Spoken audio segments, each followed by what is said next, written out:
The beginning is the end, and the end is the beginning. Kematian Johnny menyebabkan semua hal ini terjadi. Part 2, alur cerita Jojo Leon.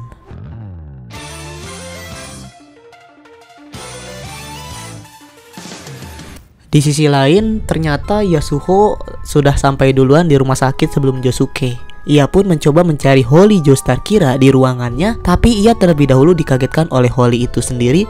Dan Yasuho ini sempat dikira artis bokep karena si Holy Joestar Kira dia sedang baca-baca artikel atau bisa dibilang majalah orang dewasa ya. Ketika Yasuho hendak menanyakan tentang Kira Yoshikage, Yasuho tertangkap basah oleh perawat dan segera diusir dari rumah sakit. Holy Joestar Kira yang melihat Yasuho hanya tersenyum.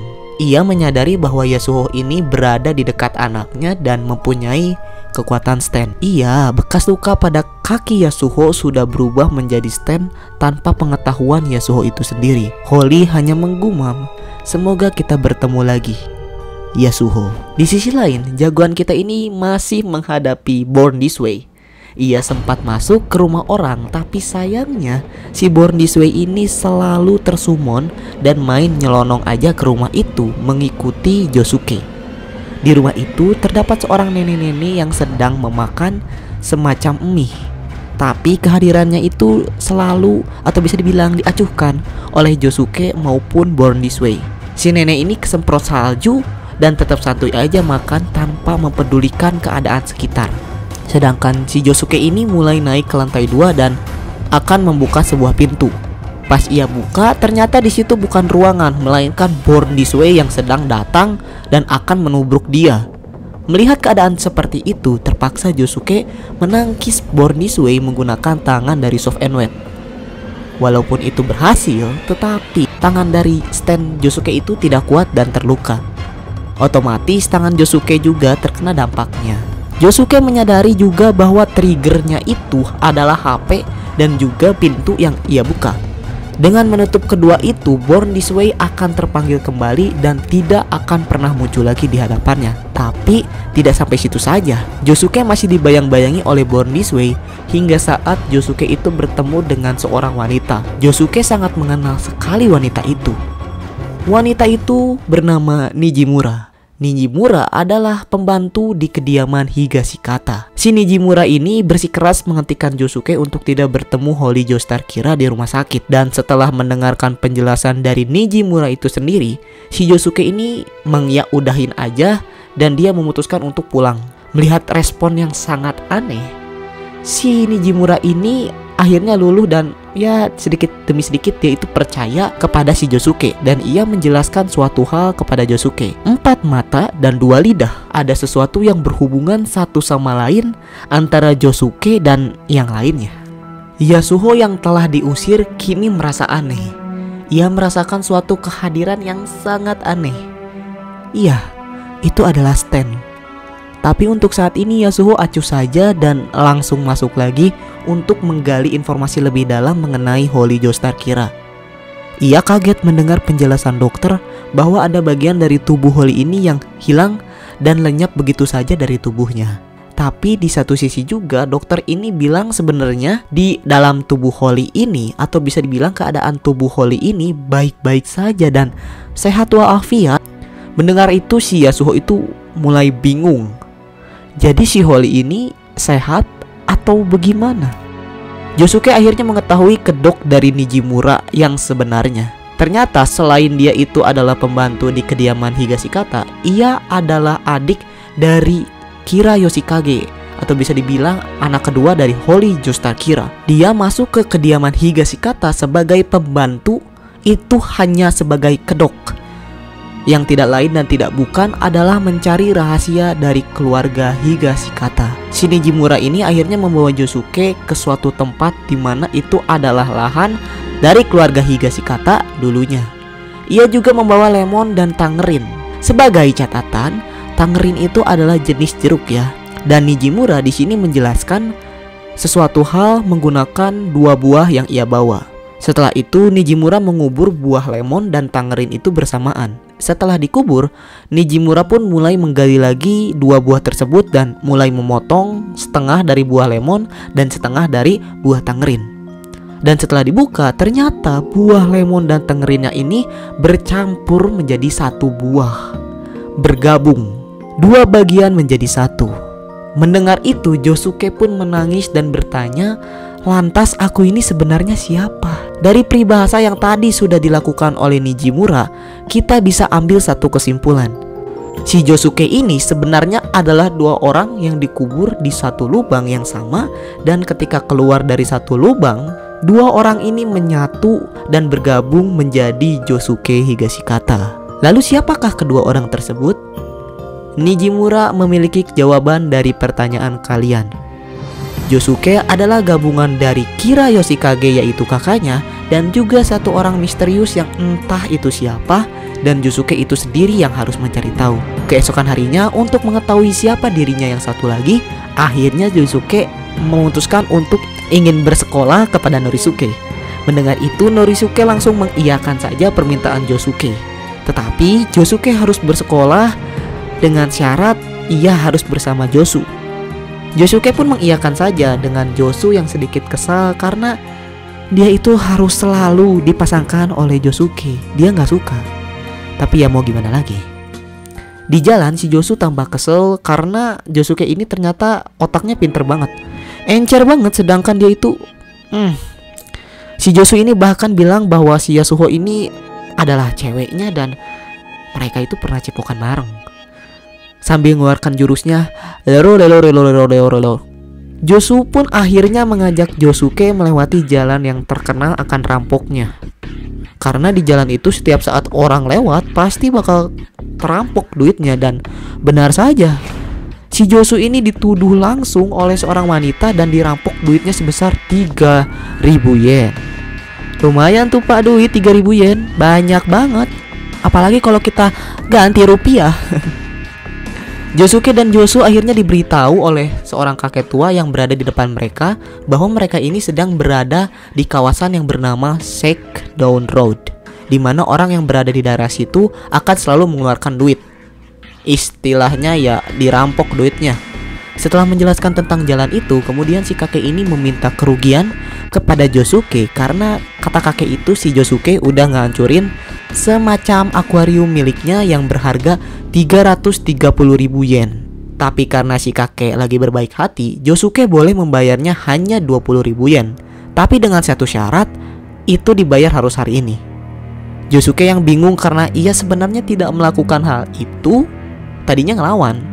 Tapi karena banyak saksi mata yang mengatakan bahwa itu benar memang Josuke, ya mau gimana lagi pak.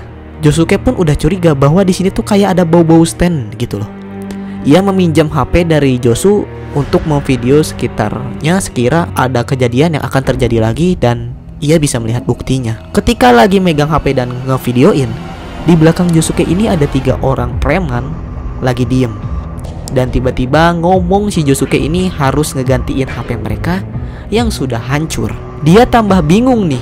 Udah mah disuruh ganti rugi akuarium, kini ia harus ngegantiin bayar HP. Karena ia ada bukti video, ia pun melihat hasilnya dulu dong. Karena siapa tahu itu scam. Dan di situ kelihatan banget si Josuke lagi bergerak mundur dan nyikut si preman itu, lalu HP-nya jatuh. Ia percaya nggak percaya sih sebenarnya. Percaya juga karena ada buktinya, dan nggak percaya karena ia tuh nggak pernah ngelakuin itu. Akhirnya si preman ini ngasih solusi. Jika ia dan Josu bisa nganterin paket dari mereka ke Kimihime yang ada di depan, Josuke tidak harus membayar biaya dari HP tersebut. Josuke dan Josu yang tidak mempunyai pilihan akhirnya mengantarkan paket itu. Karena kata preman itu, mereka cukup antar ke depan Kimihime. Pas udah deket, nanti si Kimihime ini akan ngasih semacam tanda yang berupa ngeliatin tato di tubuhnya, dan yang harus dilakukan Josuke juga Josu ini hanya menganggukkan kepala dan memberikan paket itu. Dah beres, seperti itu saja. Mereka pun melakukan hal itu sampai ada satu hal yang sangat aneh. Ketika Josuke sudah menyerahkan paket itu, si Kimihime ini tiba-tiba nunduk ke bawah dan kayak ngambil daun di sekitarnya. Setelah itu tiba-tiba Josuke nampol pak polisi yang kebenaran ada di belakangnya. Sedangkan si Josu yang melihat si preman ini melakukan hal yang sama seperti Kimihime, sangat aneh. Ternyata memang ada stand di tempat itu. Standnya bernama Autumn Leaf. Stand ini tidak mempunyai stand user dan berada di Shakedown Road. Jadi orang-orang di sekitar sini itu tahu adanya stand ini, tapi mereka lebih nyebutnya ke fenomena alam. Dan mereka di sini tuh boleh menggunakan stand itu, tapi dengan satu syarat. Mereka semua nggak boleh ngasih tahu siapa-siapa tentang autumn leaves ini, karena ini harus dijadikan sebagai suatu rahasia dan semua orang tidak boleh tahu. Tapi semua orang yang tahu boleh menggunakan kekuatan dari autumn leaf. Kekuatannya adalah memindahkan posisi suatu objek yang berada di atasnya ke lokasi yang kita inginkan. Setelah itu berpindah lagi ke posisi awal. Itu kenapa Josuke bisa bergerak sendiri dan si Kimihime ini juga preman itu bisa transaksi barang. Josuke ini disuruh ngasihin kayak semacam barang bahaya lah. Mungkin bisa jadi drugs ya.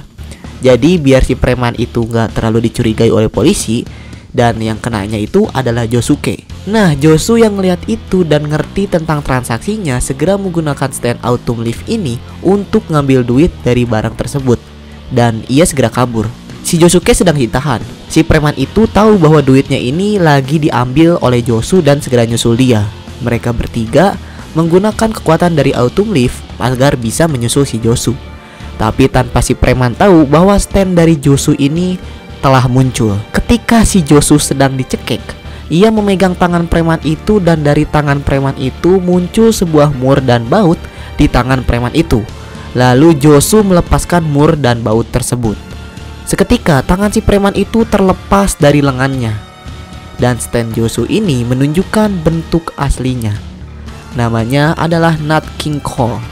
Stand ini bukan tipe petarung, tapi mempunyai kekuatan yang sangat unik, dimana jika Josu memegang suatu objek atau badan dari manusia ini, dia bisa melepaskan bagian tubuh itu dari tubuhnya, layaknya mur dan baut. Josu yang berhasil kabur dari preman senang, karena ia dapat duit dong, rezeki nomplok dong, dan itu pun lumayan banyak.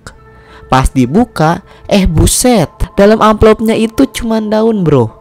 Ternyata sebelum Josu nyadar akan semua ini, Josuke itu sudah berada tepat di depannya. Josuke sudah tahu dan menukar semua itu dengan daun. Dan ia pindahkan uangnya itu kepada dirinya sendiri.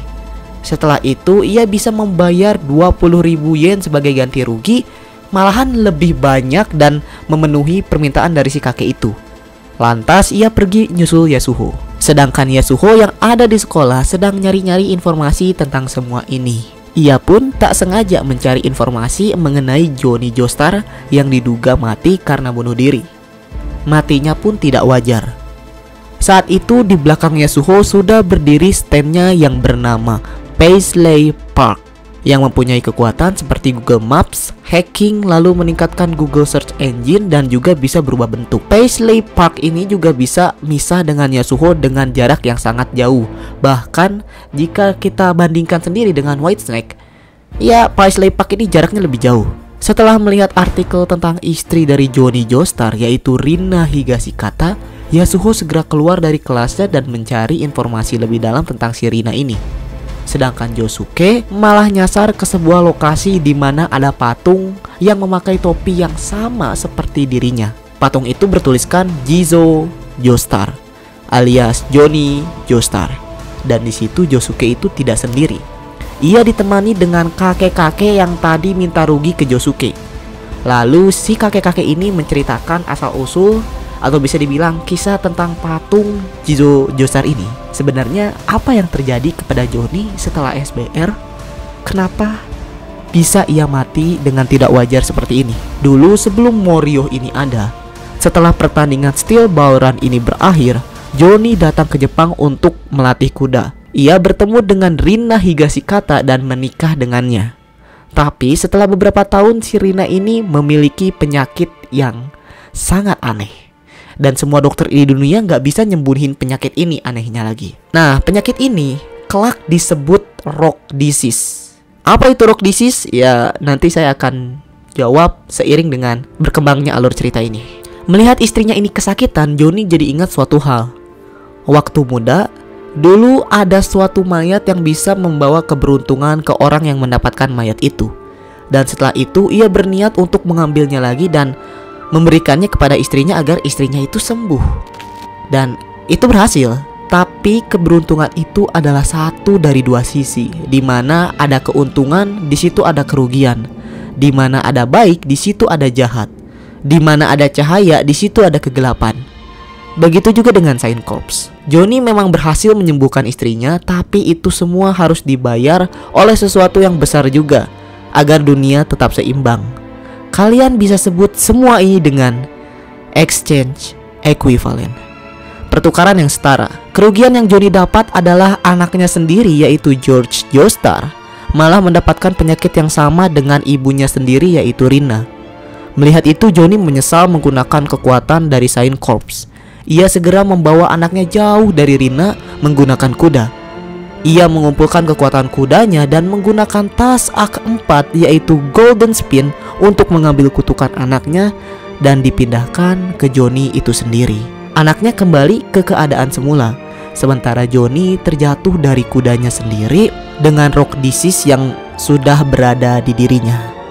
Ketika Johnny terkapar dan sekarat, daun-daun yang di sekitarnya itu berubah menjadi stand yang kelak dikenal sebagai autumn leaf.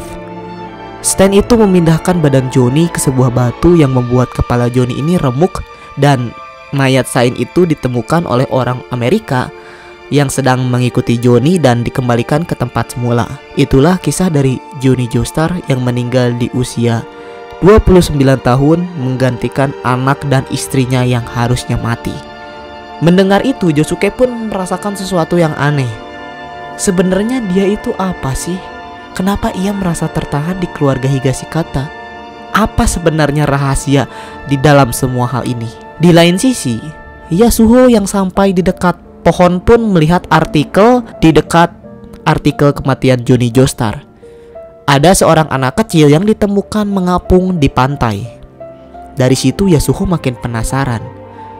Bayi atau yang bisa dibilang anak kecil ini tuh sebenarnya siapa? Tapi sebelum ia mencari informasi lagi, tanpa ia sadari, ia ditarik ke dalam sebuah pohon dan digrepe-grepe oleh seseorang. Bayi anak kecil yang di artikel itu sebenarnya siapa? Apakah rock disease ini sebenarnya ada? Dan apa itu exchange equivalent? Makin menarik kan?